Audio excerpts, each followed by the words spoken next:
காணிக்கை நிறைய காணிக்கை கொண்டு வரவங்கள தேவ தூதர்களைப் போலவும், கொஞ்சம் காணிக்கை கொண்டு வராங்க அது கொடுக்காம இருக்கிறவங்கள இன்னைக்கு 3ஆம் தர பிள்ளைகள் போலவும் நடத்துகிற தன்மைகள் பெருகி இருக்குது. தேவன் அதை அருவருக்கிறார். 2 காசு போட்டவங்களை இயேசு ஏற்றுக்கொண்டார். ஆனால் இன்னைக்கு 2 லட்சம் ரூபாய் கொடுத்தாதான் சபையில முன்னாடி வரிசையில ஒரு இடம் கிடைக்குது.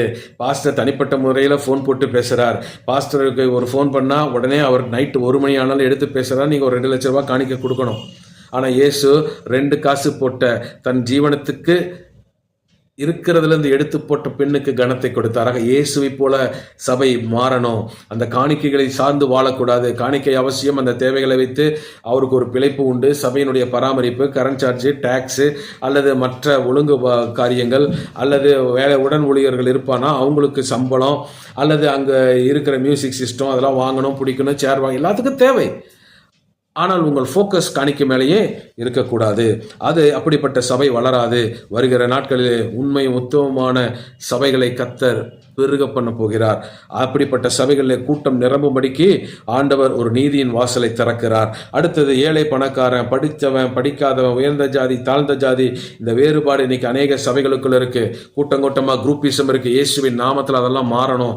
அப்படிப்பட்ட சபைகள் பெருக போகுது. அடுத்தது சபையினுடைய பிரசங்கங்கள் எப்போதும் இயேசுவை பற்றிய பிரசங்கங்கள் இருக்க வேண்டும். நான் கனவு கண்ட பிரதர், ஏன் அனுபவம் பிரதர், நான் உபவாசம் இருந்த பிரதர், தேவதூதர் வந்தார் பிரதர், அது பிரதர் இது பிரதர், அதெல்லாம் வேண்டாம். சத்தியத்தை சொல்லுகிற சபை வளரப்போகிறது. அங்கே அந்யூன்யம் இருக்க போகிறது. அங்கே தேவன் அசைவாட போகிறார். அப்படிப்பட்ட சபைகளில் ஆத்துமாக்கள் நிரம்பி வலிக போகிறது. இது 2025 கர்த்தர் சபைகளை குறித்து செய்ய போகிற ஒரு காரியமாக இருக்கிறது. ஆக போதகர்களை எப்போதும் நீங்கள் உங்களை மேல் நோக்கில ஒரு படி மேலுள்ளவர்களாகவும் விசுவாசிகளை கீழுள்ளவர்களாக இல்லை.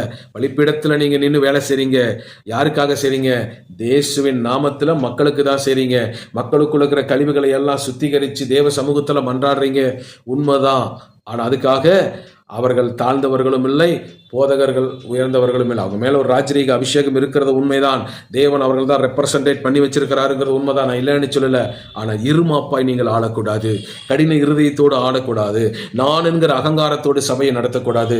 அதை தேவன் அருவருக்கிறார். இன்னைக்கு அநேக சபைகளில் எந்நேரம் பார்த்தாலும் ஆட்டுக்கு பாலை கறந்துகிட்டே இருக்காங்களே தவிர ஆட்டுக்கு ஒரு தீனி போடுறதில்ல, ஒரு புல்லுள்ள இடத்துல போய் மேய்க்கிறது கிடையாது, தண்ணி காட்டுறது கிடையாது. ஆனால் ஆட்டை போட்டு எல்லா நேரமும் பாலை கறந்துக்கிட்டே இருந்தால் பால் வராது, ரத்தம் தான் வரும்.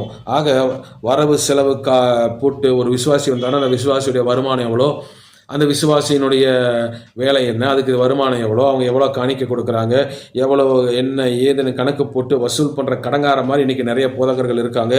அப்படிப்பட்ட ஒரு போதகர்களுடைய சபை பிரிவினை